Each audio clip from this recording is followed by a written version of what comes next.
Ketika Anda merencanakan anak Anda untuk menjadi seorang dokter, Anda akan menyiapkannya sedari kecil.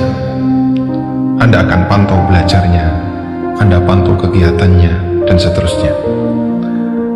Tak jauh berbeda ketika Anda menghendaki putra Anda menjadi seorang engineer, atau seorang arsitek, atau seorang perancang teknologi yang handal. Anda pun akan menyiapkannya dengan serius.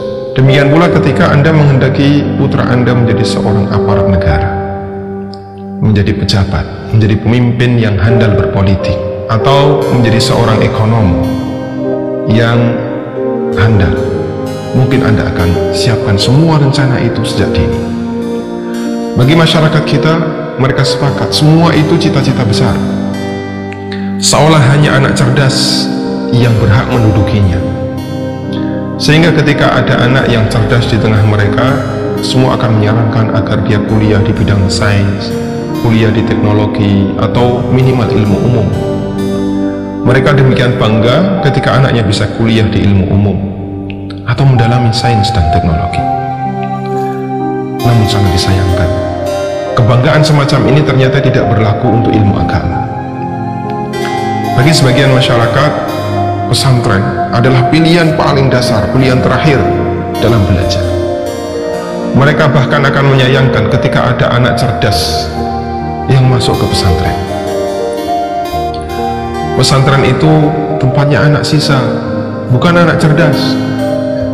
Anda mungkin sering mendengar bagaimana sikap orang tua di masyarakat ketika ada anak nakal di tengah mereka. Awas kalau kamu nakal, nanti tak pondokkan. Allahul musta'an. Jadi terkenal pondok pesantren dikesankan sebagai tempat kumpulan anak-anak nakal, buangan dari sekolah-sekolah yang lainnya. Apa yang bisa Anda bayangkan ketika karakter semacam ini berlaku di masyarakat? Anda bisa memastikan mungkin para tokoh agama di masa mendatang, calon-calon tokoh agama akan dipegang oleh mereka yang kurang serius dalam belajar, atau dipegang oleh mereka yang dulu masa silamnya adalah masa silam yang nakal, yang kurang cerdas. Baik, barangkali kita perlu sadar. Kita bisa perhatikan bagaimana Allah Subhanahu wa ta'ala memilih Rasulnya. Allah akan menunjuk manusia terbaik di tengah mereka. Allah berfirman, Allahu yastafi minal malaikati rusulan wa minan nas. Allah Ta'ala memilih para utusan dari kalangan malaikat dan dari manusia. Allah pilih mereka. Di ayat yang lain Allah berfirman, wa rabbuka yakhluqu ma yasha' wa yakhtar.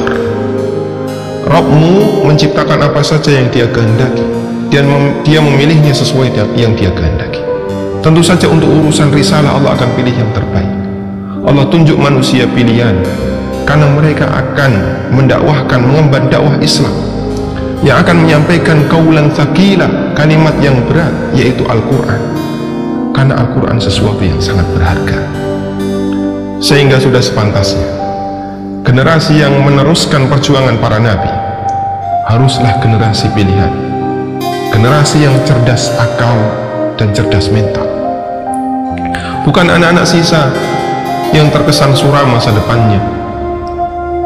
Para dai itu menghadapi masyarakat, cakupannya lebih luas, bahkan lebih luas daripada dokter ketika menghadapi pasien, atau seorang engineer yang berurusan dengan teknologi ketika dokter melayani pasien, teknokrat merancang kemajuan teknologi, seorang ekonom mengendalikan roda bisnis.